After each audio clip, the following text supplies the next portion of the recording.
Hi! Kamusta ka mo tanan? Nangalan ko si Adrian, mastoryahanin naman kita pati sa pahamot.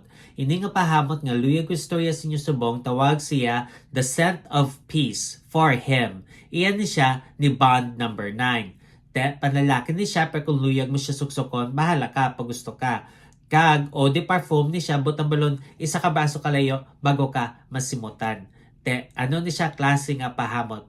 Bali presko kag maprutas nga kahoy. Amo na siya kung simutan. Angay siya sa mainit nga panahon. Ang temperatura nga para siya is between 70 to 90 degrees Fahrenheit o kung 21 to 32 degrees Celsius. Ano ang iyang mga nota?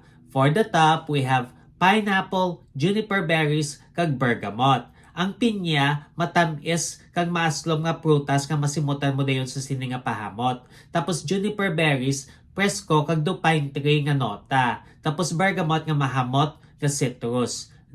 Kag for the mid, we have currant buds. Ining mga buds na ini, do verde na siya nga may pagka-ammonia kung simutan.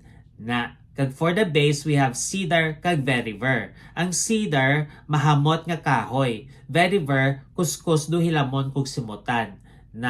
Kabay pa nga namian ka mo sini nga pahamot. Kag kung may iba pa mga pahamot nga luyag istorya sa akon, ibili lang sa comment section sa daso naman. Bye-bye!